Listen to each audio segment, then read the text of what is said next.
Right. Eluru జిల్లాలో ఎడతెరపు లేకుండా వర్షాలు కురుస్తున్నాయి. ఎగువ ప్రాంతాలకు కురుస్తున్న వర్షాలకు గోదావరికి పెద్ద ఎత్తున వరద నీరు వచ్చి చేరుతోంది. భారీగా వరద నీరు రావడంతో లోతట్టు ప్రాంతాలను అధికారులు అప్రమత్తం చేశారు.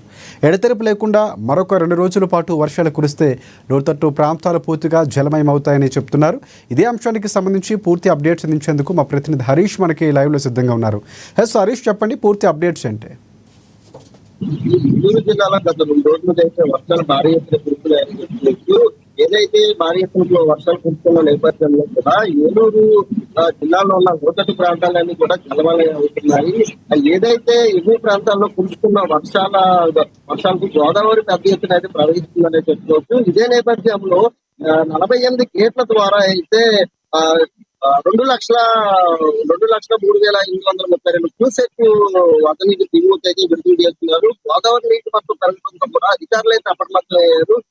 ఏదైతే లోతట్టు ప్రాంతాలు ఉన్నాయో అటు కుక్కునేరు, అటు వేలేరు బాటతో పాటు కూడా ఉన్నాయి. గ్రామ ప్రజలను అయితే సురక్షిత ప్రాంతాలకు తరలించే విధంగా అయితే అధికారులు అయితే చర్యలు తీసుకున్నారని చెప్పొచ్చు. ఇదే పక్షంలో అయితే ఏదైతే కూడా ఎడతెరిపి లేకుండా మరో 2 రోజుల పాటు కూడా వర్షాలు పడే అవకాశం ఉన్న నేపథ్యంలో కూడా ఏదైతే గోదావరి వరద విస్తృత నేపథ్యంలో కూడా ఏదైతే 43 అడుగులకు చేరితే కనుక 43 అడుగులకు చేరితే ఒకటో ప్రమాదిక హెచ్చరిక జారీ చేసే అవకాశాలు అయితే అధికారులు ఉన్నాయని కూడా తెలుస్తున్నారు.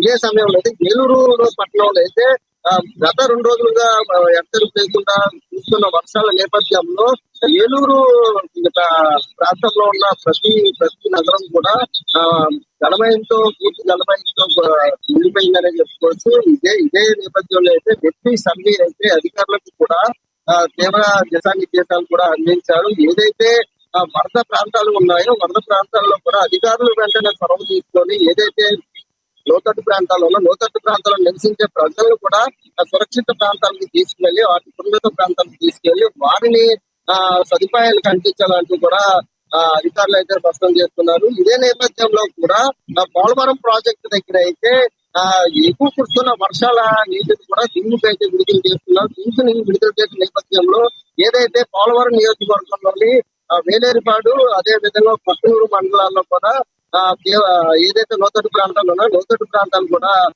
జలమయ్యే పరిస్థితులు కూడా ఉన్నాయి.